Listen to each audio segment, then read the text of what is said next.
Hi, I'm Don Dawson. In today's program, we'll discuss the hazards you can encounter while performing materials handling tasks and the safe work practices you can use to avoid accidents and injuries while you're doing them.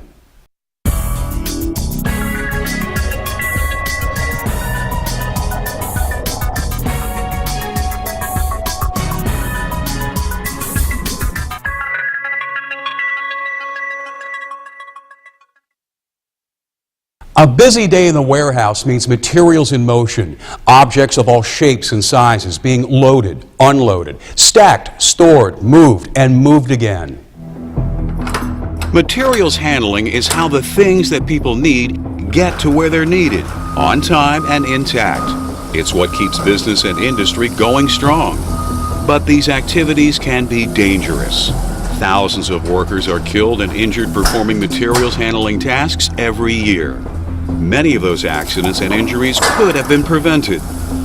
In this program, we'll take a closer look at materials handling, discuss the hazards it can involve, and examine the safe work practices that can help you to avoid them.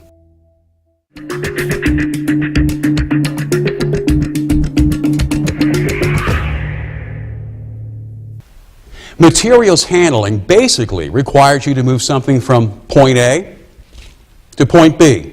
But as the workplace gets busier, it can be easy to forget the job has to be done safely. You can help prevent accidents and injuries even before you start your shift by asking yourself, am I ready to work safely? You're not ready if you're under the influence of drugs or alcohol. Anything that might affect your balance or your judgment could get you or someone else injured or killed. You're also not ready to work safely if you're hurting from a recent injury. An injured body is a weaker body, and it's an accident waiting to happen. You need to make sure that you're dressed to work safely as well. Putting on appropriate personal protective equipment is easy, and it's an effective way to avoid injuries. At a minimum, you should wear gloves and work boots with non-slip soles and steel toes. Other types of PPE might also be required depending on the tasks you perform. Ask your supervisor what you should wear for the best protection. Make a habit of looking for warning labels on anything that you're going to move. They'll tell you about any special handling requirements or hazards you should be aware of. Another good rule of thumb is to plan before you move. It can help you avoid having to think on your feet while you're actually lifting or carrying something. Know your destination and how you're going to get there. Walk the route and eliminate surprises ahead of time. Remove any clutter from your path. Watch out for puddles or spills. If you can't remove an obstruction, change your route to avoid it.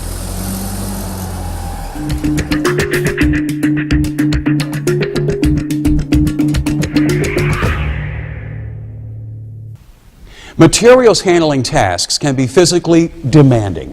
To avoid hurting yourself, you need to understand your body's capabilities and limitations. Ergonomics looks at how you can get a job done easily and efficiently without any injuries.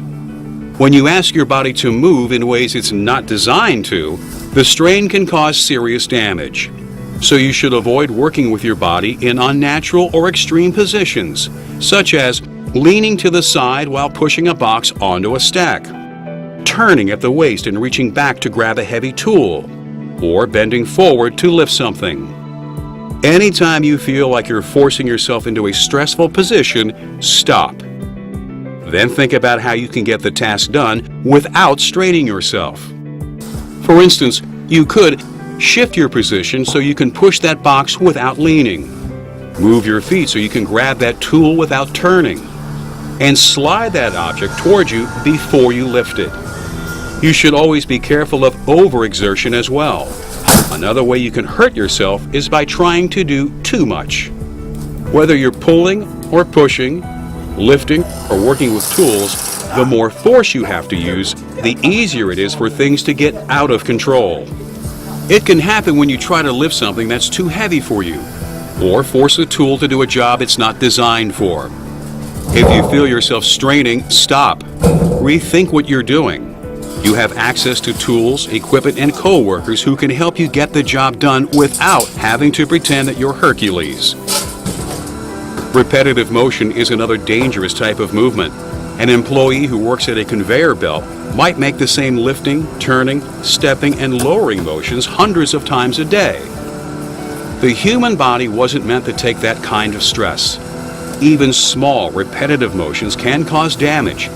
You can avoid this by alternating tasks that use different types of movements. Talk to your supervisor to find out more.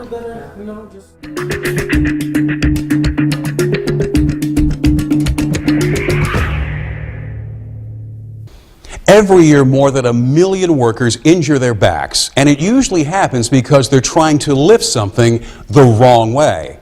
Materials handling involves a lot of lifting, so to avoid accidents and injuries, you need to know and follow safe lifting procedures. The first one comes into play before you actually lift anything. It's think before you lift. Say you have an object to move. Should you lift and carry it yourself? Stop and ask yourself, is it too heavy for you to lift easily? Is it too bulky or oddly shaped to grip securely? Will it be too large to see over after you pick it up? If you answer yes to any of these questions, you shouldn't try to lift the object by yourself. But even when the answers are all no, there are specific steps you should take to make the lift. Stand close to the object with your feet about shoulders width apart. Lower yourself to grasp the object by bending your knees. Do not bend at the waist. Keep your back straight. Get a firm grip. Hold the object close to your body. Lift the load with your leg muscles by straightening your knees. It's especially important to keep your back straight when you lift. This prevents putting too much strain on your spine. Once you've lifted an object correctly, it's time to carry it to its destination. Keep your back straight, holding the load close to you. Proceed carefully with your head up and your eyes on the road. Remember, twisting is bad ergonomics, so if you have to change direction while you're carrying something, don't twist at the waist. Walk through the turn instead by moving your feet. When it's time to put the load down, do what you did when you lifted it, but in reverse. Keep your back straight, bend at the knees, use your leg muscles.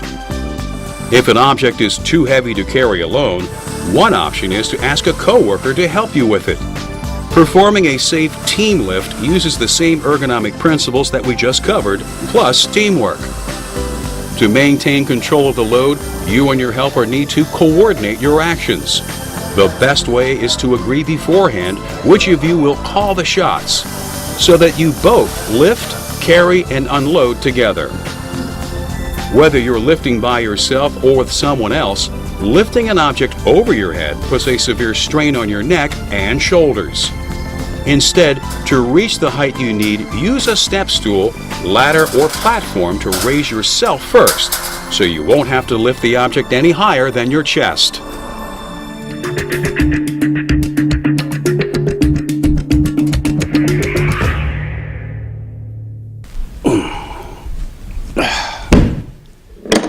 Materials handling would take a lot more time and effort if you had to carry everything yourself.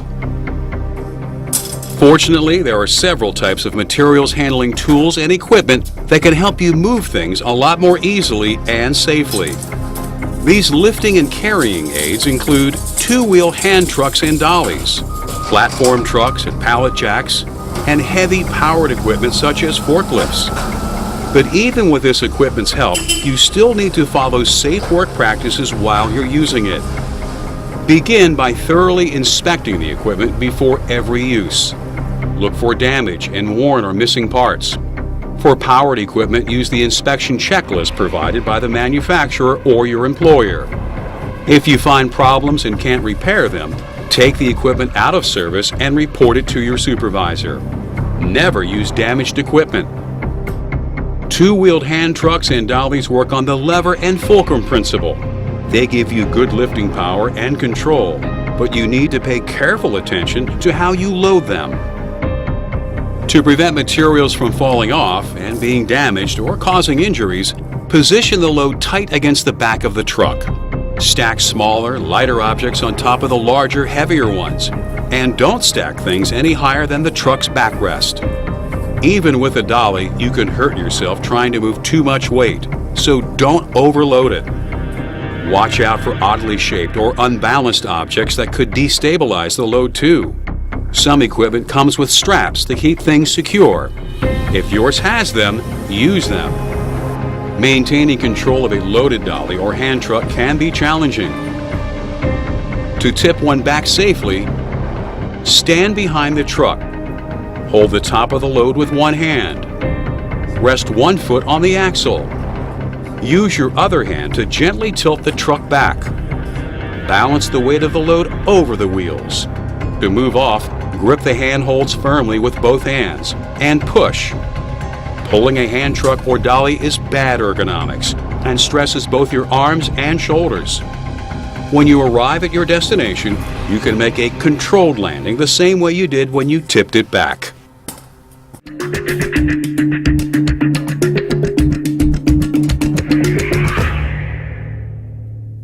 A four-wheeled cart or platform truck will give you better control when moving loads that are too big or heavy for two-wheeled equipment. But you still have to pay attention to how you load them. To be secure, a load must be stable and self-supporting with its weight evenly distributed. When possible, stack items so that they interlock, or wrap the material so they won't come loose when you move off. Just like two-wheeled dollies, you should move four-wheeled equipment by pushing from behind. Use caution while the cart is in motion. It's large and heavily loaded, so it will be hard to stop. Be careful to avoid pedestrians, as well as other equipment and materials. Park carts and trucks in their designated storage areas when you're done. Leaving equipment where people don't expect it can cause accidents and injuries. When materials are stacked on pallets, you can use a pallet jack or truck to move them, but you'll want to keep a couple of things in mind when you do. First, make sure the wheels are resting on the ground before you raise the forks. If the wheels are resting on one of the pallet slats, trying to raise it will tear the pallet apart. Pallet jacks can also be an exception to the push-loaded equipment from behind rule. The wheels that steer the pallet jack are located at the rear. This can make it tricky to control the equipment when you push it. To avoid running into things or people, it can be easier to pull a loaded pallet jack. But you will need to push the truck carefully when you're putting the load in its final location. Then lower the forks and pull the jack out from under the pallet.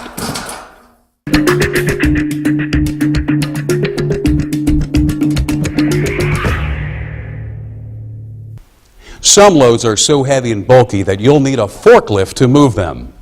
Forklifts are powerful and versatile machines, but they can also be dangerous. Following safe work practices will go a long way toward preventing accidents and injuries for both their drivers and pedestrians. When you're operating a forklift, follow the basics. Always wear your seatbelt. Once you're moving, keep your hands inside the vehicle. Maintain a safe speed. And drive to the right of traffic and pedestrians. Pick up your load by pushing the forks all the way into the pallet. Drive with your forks low, 4 to 6 inches above the floor. Remember that any load can make a forklift unstable, so tilt the mast back and keep your speed down. Make sure you can always see clearly in the direction you're going. If the load you're carrying obstructs the view forward, operate the truck in reverse, looking over your shoulder. Always watch for pedestrians. Make sure they know you're coming. Stop and sound your horn when approaching corners, intersections, or doorways. And always give them the right of way. If your forklift ever begins to tip over, do not try to jump out of the truck. Studies show this can get you killed. Instead, brace your feet. Pull yourself tight against the steering wheel. Lean in the opposite direction from the way the vehicle is tipping. And hang on. When you're a pedestrian working near where forklifts are operating, be aware of where they are and keep a safe distance. Don't pop up where the driver doesn't expect you. Use designated walkways whenever possible. Keep to the right when you're walking in aisles. In a busy facility, forklifts can be hard to see and hear. Stop, look, and listen for them, especially near blind corners and intersections. These can be hazardous areas in your facility, just like they are on city streets. Because forklifts steer with their back wheels, they turn very sharply and their back ends swing out. Don't let this take you by surprise. Other things to remember include always stay away from a forklift's forks. Don't get caught between a forklift and a wall. And never work, stand, or walk under a raised load. The bottom line with forklifts is to stay safe, stay clear of them. As we've seen, materials handling work can expose you to a number of hazards, but you can avoid accidents and injuries by following safe work practices. Let's review. Prepare to work safely. Avoid drugs or alcohol. Wear appropriate PPE. And plan before you move. Don't put your body in unnatural or extreme positions. And avoid overexertion and repetitive motions. Think before you lift. Keep your back straight, bend at the knees, and lift with your legs. Don't twist at the waist when carrying things. Inspect equipment before you use it. Load it carefully and push it from behind. Never use damaged equipment. If you operate a forklift, drive slowly and be aware of pedestrians. Do not try to jump out of a forklift that is tipping over. If you work near where forklifts operate, know where they are and keep your distance. Now that you understand the hazards you can encounter when you're handling materials and know what you need to do to avoid accidents and injuries, you can help yourself and your coworkers go home safe at the end of every workday.